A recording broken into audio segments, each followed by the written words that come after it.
So let's proof a concept. Let's try this. Yeah. Let's have a conversation. I need to see what you're drinking, and you need to see what I'm going to be drinking.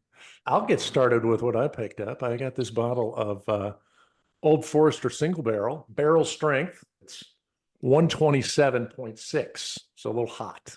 Oh, I bet. And this isn't anything fancy, but I'm going with a little bit of the Flor de Oh, Caña. nice. I have decided that like the biggest difference is the difference between English speaking countries rums or French speaking countries rums or Spanish speaking countries rums. Like they tend to cluster and I like the Spanish rums. So Puerto Rican or the others. I've found I like these high proof bourbons, but that told me that that just means you're an alcoholic because the 80 proof is doesn't even taste like liquor. So maybe he's onto something. Do you drink it straight? Do you cut it with anything? No, I like it straight. I like the heat. My go-to when I was drinking more bourbon was that Knob Creek 120. Oh yeah, that sounds good. Like of course, this was before the pandemic, so maybe you can't get it anymore, but that was a very attainable bottle. Yeah, and that's the thing. It's so hard to find stuff. I mean, I posted on that bourbon site. I picked up a couple bottles of Eagle Rare, which aren't super fancy, but they're hard to find now. It's like unless you want to pay some stupid amount of money. So Straight Buffalo Trace is pretty easy to get. yeah, for the most part, you can find that, I think. But I was cleaning up when I moved my office and I had a bottle that somebody gave me for Christmas a couple of years ago. I was like, oh, maybe I was wise to hang on to that. It's so a little bit of shakeup in the election. yeah, a little bit happening, just a bit. I mentioned in my text, I don't know, maybe flirting with Kennedy has made me more of a conspiratorialist. Yeah. But what's killing me is everybody talking like, oh, this came together so fast with Kamala. And I'm like, Did it? I think this has been, and I think in a good way, like I think it's been pretty smart. They managed to keep this drama about Biden going through the convention for the Republicans. And, like if he had dropped out right after the debate, it would have been a different story. But the Republicans spent the whole convention building a case against Joe Biden, and now, no, Joe Biden's gone. So Right. I thought it was pretty clever, actually. Well, I thought it was kind of interesting because a lot of the left talks about how they think Donald Trump's a threat to democracy and that he's going to overturn elections, and the Democrats overturned their own elections. So, Right. Well, I mean, I think that there's a case to be made that a better plan here would have been a hurry up offense, kind of a primary redo or something. But obviously, I mean, the fix was in. That's what I'm saying with this thing being engineered. It's like every well, and it day. seems like there's a handful of people that like when Obama called him.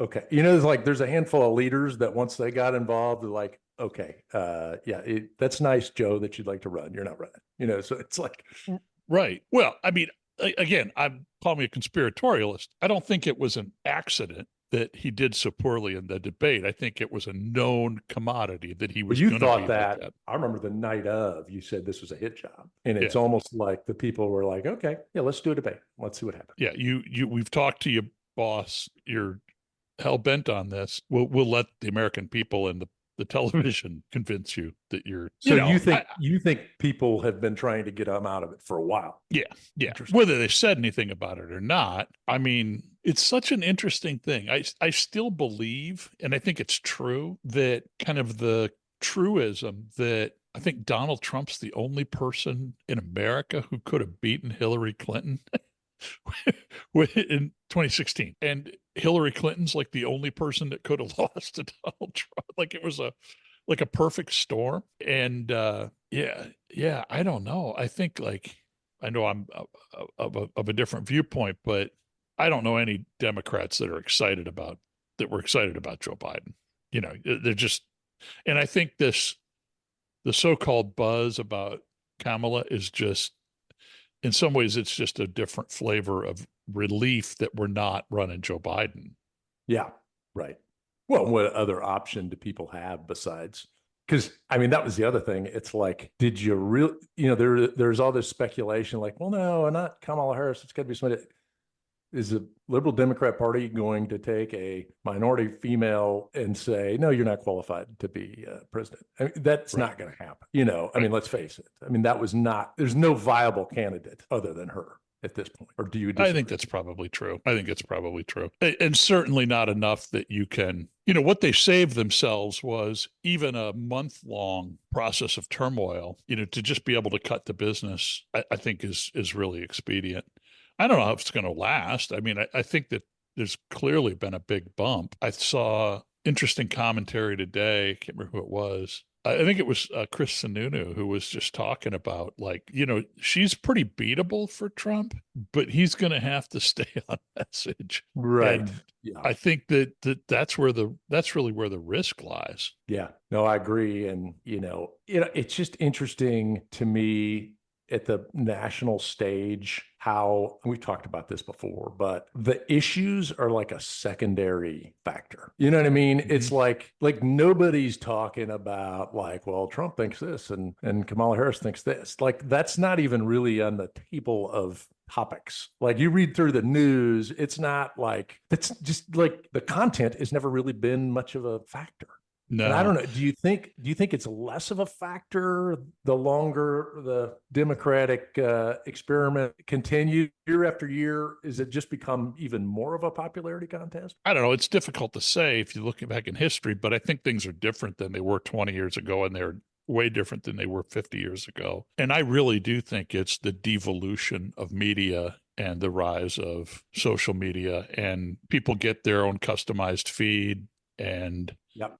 I think that doubles down on the politics of personality. One of the things I was laughing, the talking point, you can hear them on Sundays because they all go on the shows, both sides. And Oh yeah.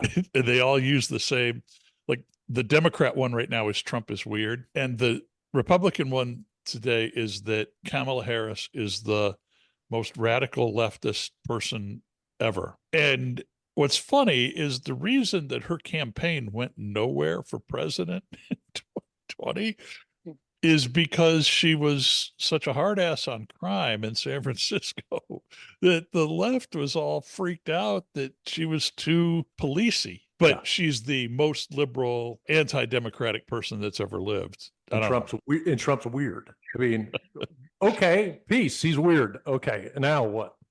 Yeah, I don't know. I don't want to just mirror this stuff, but we talked about this a little bit. He does say some crazy stuff, like the shark thing, the Hannibal Lecter thing. Like The late where great Hannibal Lecter. Is that who you're referring to? yeah. Did you read the article I sent about that? I didn't. I've seen others. What the article suggested was the possibility that because I'm not making this up, like he's brought this up multiple times.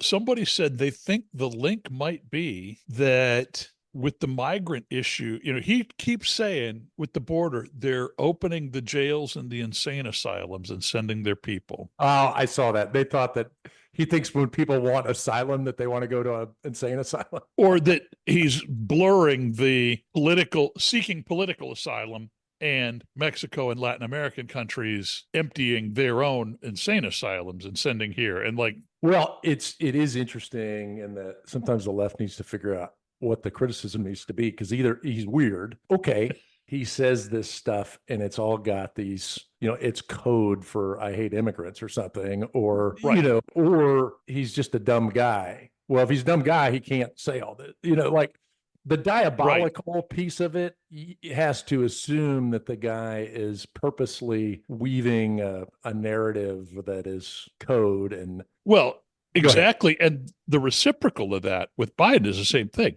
Biden's either senile and incapable of doing the job. Like you can't both be senile and incapable of doing the job and the mastermind of trying to build this huge leftist state. Like you can't be Yeah. both. I think that I don't know. I got to admit myself how this rhetoric lands with me. I do think that the Donald Trump is a clear and present threat to democracy. Like there's parts of that I hear and feel, but like I've heard other commentators say, like that's not a winning issue for the Democrat. Like that doesn't land with the people in the middle. With the Democratic base, it does. But with the people in the middle, they're like, well, he was president before and the roof didn't fall in. Right. So it sounds a little silly to say that, it's like the end of the republic if Trump wins again. I don't know. Well, I think that, it's funny because I just love the fact that we're doing this. Everybody wants the conflict, it seems like. I love the Hmm. fact that we can sit here and have a cocktail and sling it about stuff and disagree, but not be pissed at each other. And Yeah. it seems like the country, like, it's funny because I was doing some searches like civil political discourse. Not a lot of hits. Like No. nobody. I'm worried that what are people going to think? Like this isn't what gets people's attention. Like Right. they'd want something that Becky would post and say, "Can't owns or owns." That's the kind of crap that gets views. No, it's exactly true. It's exactly the thing. And how do you conduct a dialogue like this? I think, well, like we talked about the genesis of this idea. I've always told people, you and I are pretty diametrically opposed on a number of, not on all issues, but on a number of issues. I don't know that we would agree with, Becky says people are dying to hear civil dialogue. Yeah, but are they willing to pay for it? like they want that. It's been this way forever. Like the evening news, people are like, oh, well, they want to hear all what they show is bad news. We just want good news. You know what good news evening news broadcasts are like? They're boring, right? yeah, Because it they're really leaves boring. out the earthquakes and the fires and the shootings, and that's kind of what people want. But I do think that yeah, it's just like it's not economic if people they say they want it, but they don't really act on it. Yeah. Well, and ideally, I want leaders that can articulate their point of view without being ugly. But is that possible? And I don't Yeah, I don't know, know. like, I think I don't know, like Trump, like he mentioned the Hannibal Lecter thing, and he says a lot of oddball crap and he talks a lot. But a lot of times it may say something I agree with, but then he'll say it six more times and he says it over and over and over again. And it's like, I, it's kind of like you want to shake the guy like, hey, could I write a speech for you and have you say it like this way? It would make a lot more sense. It wouldn't piss everybody off. But I don't think it's like he's diabolically trying to not communicate effectively. I think that's just the way the guy talks. I mean, I've seen Right. interviews with him from 30 years ago, and he'll pick on a subject and he'll say it six times, the same Yeah. freaking thing over and over again. And it's, and I feel like from the left too, like you see things probably in your leaders that you like, but gosh, I wish you could say it a little bit better, and then, Yeah. so then you think, we got 350 million people in this country and we couldn't find two people that could like express their points better. But, Yeah. it's just really interesting. It is interesting. I think you're right about Trump and the communication style, and I don't think there's some master plot. I do think it's interesting though the switch from Biden to Kamala. I mean, if you want a deep state kind of a conversation, again, this was a decision. I don't think that was like they made this whole thing about, oh, he's thinking about it. Oh, and he's gathering with his family. Like, I think there's a script somewhere that was written out, and they told him, hey, it's Thursday, therefore you like, I guess the topic of our topic is why we live in a country of 350 million, some of whom are smart people. And what we get is like loud name calling from the highest offices in the land. Like, it's just insanity. All right, you're Joe Biden. I think he's too far gone in terms of cognition to be elected president. I don't know that he's incapable of doing the job. You know what I mean? Like, he always stuttered. So I don't think the fact that he did badly in the debate, I don't have immediate fear that he's going to get lost on the way to the Oval Office. But you got 6 months. You're not up for election. What do you do? How far do you push? You say, okay, you get Kamala elected and you start dropping some executive orders because then you don't care. You can do Yeah. whatever you want. That could be interesting.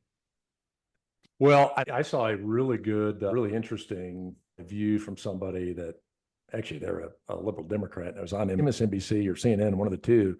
And the guy's a doctor that treats Parkinson's. And he's like, yeah, Joe Biden has Parkinson's. I could diagnose it from across the mall. I mean, there's like telltale signs like, the staring into the distance, the walking without moving your arms. Those are Parkinson's types of things. And so then it's like, okay, does the guy have Parkinson's? He can't communicate well, but is he still with it or not? I don't know. Hard to say Yeah. that, I guess. Well, and like I say, what does that augur for the next 6 months? Because, now he's going to take a flamethrower to the place, he Well, but it's doesn't like, care. it's kind of one of those things though. I don't know. I was told somebody one time, like in a business, if somebody's doing business work at a low level, they're working really hard, but as they get higher in the realm of things, they're less doing work and more just communicating. And then you get to the CEO level, they're not, the guy's not cranking out presentations and emails. He's communicating and getting the vision of the company and where are we going, what are we doing? And then, you take the presidency and that's at like that times a million. And so if the whole job is out pitching to the people, he may be totally with it, but if he can't communicate, it's like, what can you do really? Yeah, no, I agree. And I think that's kind of that's a more articulate way of trying to say what I was saying. Like, I think, no, he can't run for president and win this election. It's funny because there's a drumbeat of that on the right. Well, if he can't run in the election, he needs to just step down right now. Part of me's like, maybe it would be nice for her to run as an incumbent in November, you know? Yeah, well, that's the thing. Be careful what you wish for. I mean, you may be better off having an old geezer that doesn't know what he's doing and screwing things up. I don't know. Well, But then is that good for the country either? I mean, do we really well, I want? don't know, but again, think about your strategy. If I'm running Joe Biden's campaign, it's going to emphasize still photographs as our press releases. If I'm running Kamala, if he says, "Okay, I'm going to go back to Delaware, I'm going to resign the office and turn it over to her," my campaign strategy is now a daily address from the Resolute, Yeah. you know, talking about what's important to the American people today. Well, okay. If I look at this rationally, I would say the problem Kamala Harris has is one of like, she didn't decide she was going to run for president until a week ago. So like, what's your priorities? What's your game plan? What do you want to go do? Pitch to the American people on what you want to go do. And it's like, is that even formulated? But back to our prior Does that discussion, if matter? all she needs to do is show up and not be Trump, then she could, go down to Joe's Delaware basement. And that worked out pretty well for Joe. He could just hang out. She could hang out down there and not speak to anybody for the next 99 days. Yeah. Or does anybody care about policy plans anyway? Well, let's call this episode a wrap as a first one.